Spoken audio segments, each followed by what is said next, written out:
कुरु वंश की शुरुआत राजा कुरु से हुई थी। वे इस वंश के प्रथम पुरुष थे।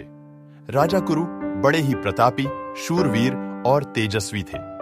उन्हीं के नाम पर कुरु वंश की शाखाएं निकलीं और विकसित हुईं। एक से एक प्रतापी और तेजस्वी वीर कुरु वंश में पैदा हुए थे। महाभारत के प्रसिद्ध पांडवों और कौरवों ने भी कुरु वंश में ही जन्म धारण किया था। महाभारत का युद्ध भी कुरु वंशियों के मध्य हुआ था, जो पूरे 18 दिनों तक चला।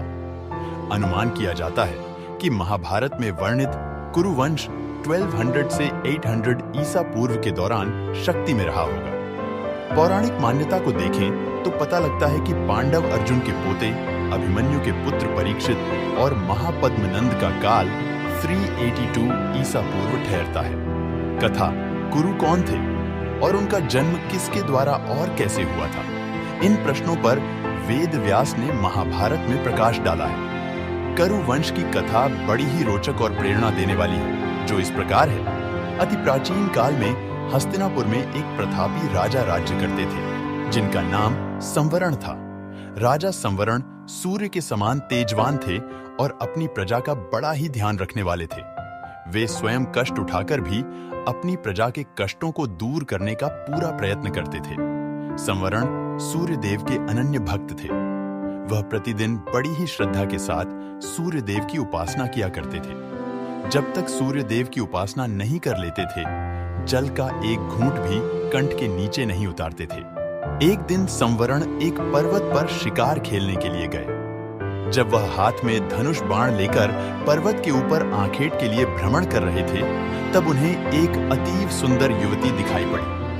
वह युवती सुंदरता के सांचे में ढली हुई थी। ऐसा जान पड़ता था कि उसके प्रत्येक अंग को विधाता ने बड़ी ही रुचि के साथ संवार कर बनाया हो। संवरण ने आज तक ऐसी सुंदर युवती नहीं देखी थी। संवरण मन को मोह लेने वाली उस युवती पर आसक्त हो गए। सब कुछ भूलकर उन्होंने स्वयं को उस पर न्यौछावर कर दिया। वह उस युवती के पास जाकर त्रिषित नेत्रों से उसकी ओर देखते हुए बोले, तन्वंगी, तुम कौन हो? तुम देवी हो, गंधर्व हो या किन्नरी हो? तुम्हें देखकर मेरा चित्त चंचल हो उठा है। तुम मेरे साथ गंधर्व विवाह करके सुखोपभोग करो। किंतु उस युवती ने संवरण की बातों का कुछ भी उत्तर नहीं दिया। वह कुछ क्षणों तक संवरण की ओर देखती रही, फिर अदृश्य हो गई। युवती के अदृश्य हो जाने पर संवरण अत्यधिक व्याकुल हो गए। वह धनुष बाण फेंककर उन्मत्तों की भांति विलाप करने लगे। सुंदरी, तुम कहां चली गईं? जिस प्रकार सूर्य के बिना कमल मुरझा जाता है और जिस प्रकार जल के बिना पौधा सूख जाता है, उसी प्रकार तुम्हारे बिना मैं जीवित नहीं रह सकता।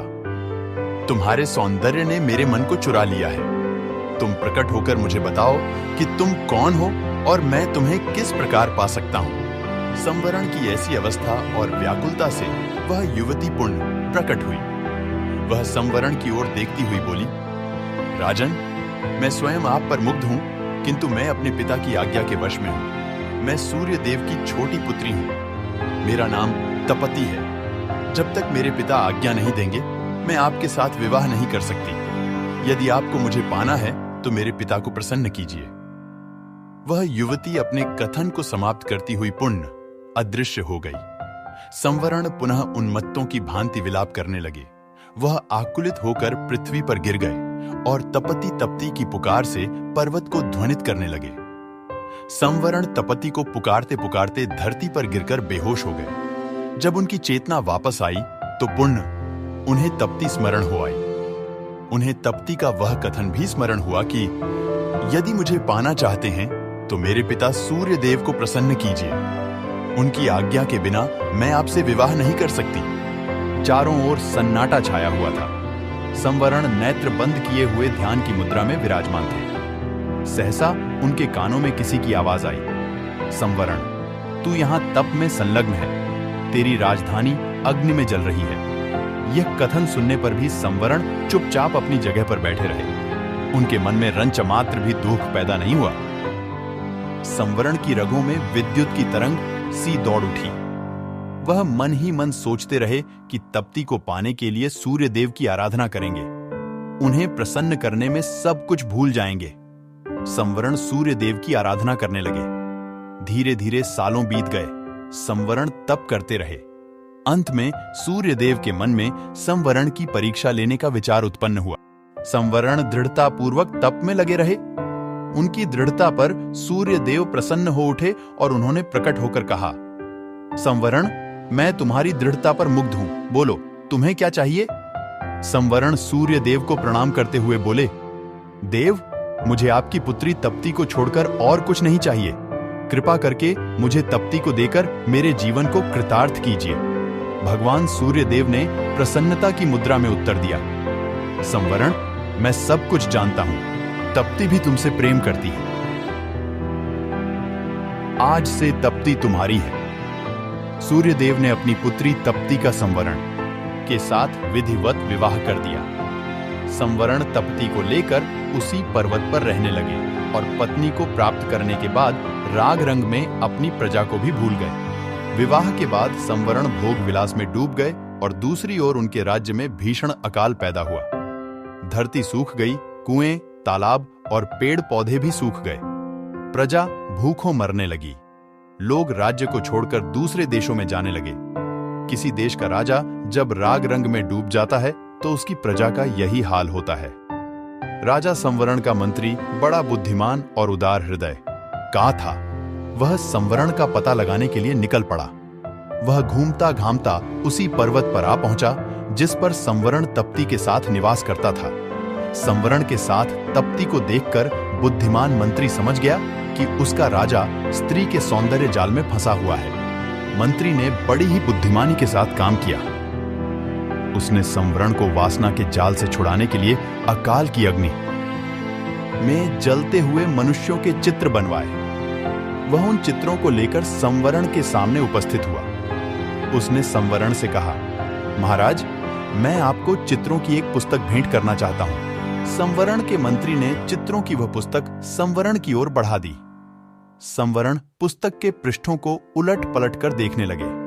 किसी पृष्ठ में मनुष्य पेड़ों की पत्तियां खा रहे थे, किसी में माताएं अपने बच्चों को कुएं में फेंक रही थीं, किसी पृष्ठ में भूखे मनुष्य जानवरों को कच्चा मांस खा रहे थे और किसी पृष्ठ में प्यासे मनुष्य हाथों में कीचड़ लेकर चाट रहे थे। संवरण चित्रों को देखकर गंभीरता के साथ बोला, यह किस राजा के राज्य की प्रजा का दृश्य है? मंत्री ने बहुत ही धीमे और प्रभावपूर्वक स्वर में उत्तर दिया, उस राजा का नाम संवरण है। यह सुनकर संवरण चकित हो उठा। वह विस्मय भरी दृष्टि से मंत्री की ओर देखने लगा। मंत्री पुनः अपने ढंग से बोला, मैं सच कह रहा हूं महाराज, यह आपकी ही प्रजा का दृश्य है। प्रजा भूखों मर रही है। चारों ओर हाहाकार मचा है। राज्य में न अन्न है न जल है। धरती की छाती फट गई है। महाराज, वृक्ष भी आपको पुकारते पुकारते सूख गए हैं। मंत्री के मुख से अपने राज्य और प्रजा का यह हाल सुनकर संवरण का हृदय कांप उठा। वह उठकर खड़ा हो गया और बोला, मेरी प्रजा का यह हाल है और मैं यहां मद में पड़ा हुआ हूं। मुझे धिक्कार है। मंत्री जी, मैं आपका कृतज्ञ हूं। आपने मुझे जगाकर बहुत अच्छा किया।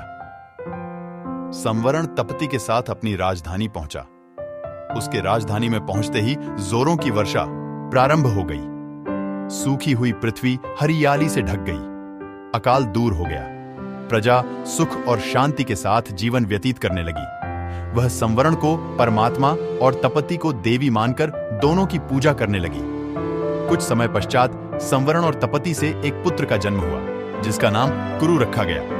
कुरु भी अपने माता पिता के समान ही प्रतापी और पुण्यात्मा थे। आगे चलकर उनके नाम से कुरु वंश प्रारंभ हुआ।